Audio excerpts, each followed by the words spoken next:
choose our socks for success in all endeavors. Fortunes rises from the heel, and good luck for life. Good morning. Today is Sunday, March 23, 2025. Today in history, 183 years ago today, the French critical realist writer Stendhal passed away. His notable works include Armance, The Red and the Black, and The Charterhouse of Parma. In the 1820s, he was the first to raise the issue of literary timeliness.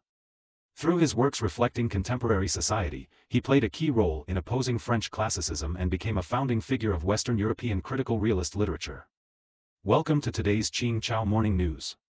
Let's start with political updates.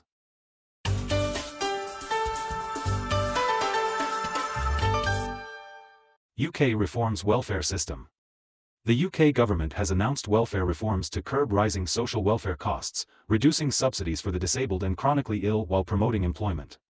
The reform plan tightens eligibility for personal independence payments and introduces a permanent, above-inflation, standard for unified welfare relief.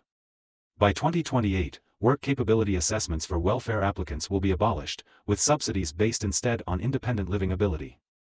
Employment and Pensions Minister Kendall noted that 1 in 10 working-age Britons currently receive sickness or disability benefits, with nearly 1 million young people out of education, employment, or training.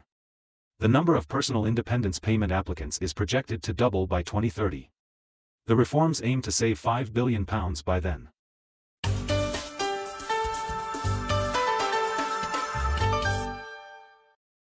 Israel airstrike on Gaza kills 400+. Israel has launched its most intense airstrikes on Gaza since the January truce with Hamas, killing at least 413 people, according to the Gaza Ministry of Health. Hamas confirmed that several high-ranking officials, including Daris, chairman of the Gaza Government Affairs Committee, were killed.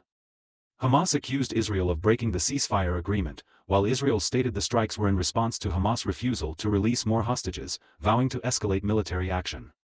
The ceasefire, which began on January 19, stalled earlier this month due to unresolved negotiations, and the renewed conflict has drawn international condemnation and concern. Myanmar resistance forces seize Mayawati military base. The Thai military reported that the Karen National Liberation Army, KNLA, seized control of the Pruta military base in Myanmar's Mayawati region after an attack, resulting in multiple Myanmar soldiers killed and some fleeing into Thailand's Tak province.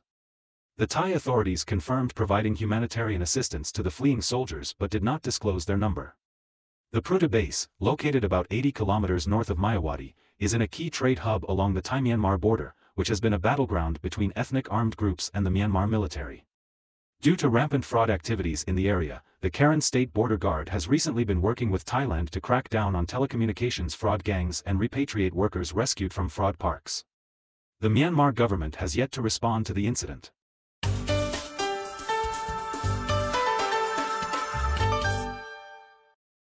Indonesia plans to resume sending migrant workers to Saudi Arabia. Indonesia and Saudi Arabia are set to sign a labor agreement aimed at strengthening worker protections, according to Lianhe Zhaobao. Under the agreement, Saudi Arabia will offer up to 600,000 jobs to Indonesian workers, including 400,000 domestic helper positions and 200,000 jobs in the formal sector. The deal includes enhanced labor protections, such as a minimum monthly wage of 1,500 rials, higher than Jakarta's minimum wage, along with stricter oversight of employers and recruitment agencies. Indonesia previously banned labor migration to several Middle Eastern countries due to reports of worker abuse. However, loopholes in enforcement and strong demand have led to many Indonesians migrating without proper documentation. Japan's base wage growth hits 32-year high. The Japan Trade Union Confederation's latest wage negotiations have secured an average wage increase of 5.46% for its 760-member unions, marking the highest rise since 1991, surpassing last year's 5.28%, according to Bloomberg. Additionally, Japan's basic salary grew by an average of 3.84%, up from 3.7% last year. Analysts note that while inflation continues to impact household budgets, the steady rise in base wages indicates economic resilience. These figures could bolster confidence in Japan's economic outlook and support the Bank of Japan's gradual interest rate hikes.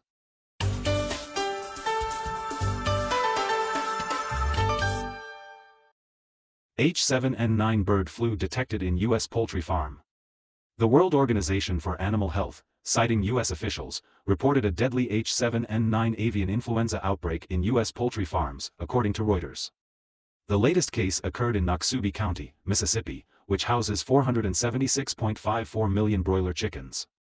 Authorities are culling infected poultry and conducting a comprehensive epidemiological investigation while strengthening monitoring efforts. Additionally, another strain, H5N1, has caused human fatalities and significant poultry losses. The World Health Organization noted that H7N9, first detected in 2013, has a higher mortality rate among infected humans, approaching 40%.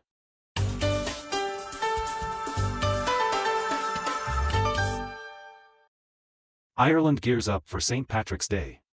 Chicago, USA, recently dyed the Chicago River bright green to celebrate St. Patrick's Day, Lienha Zaubau reported. Chicago's Cook County has the largest Irish population in the U.S., and the city has upheld this tradition since 1962. The dye used is non-toxic and lasts for several hours. Additionally, 2 grand parades are held in celebration. St. Patrick, Ireland's patron saint, is honored on this day, which prominently features green, symbolizing Ireland's national flower, the shamrock. Though originally an Irish celebration, St. Patrick's Day has become a widely recognized festival in various countries. According to Xinhua Daily, China's gold futures main 2,504 contract recently broke through 700 yuan per gram, closing at 700.7 yuan per gram, up 0.81%.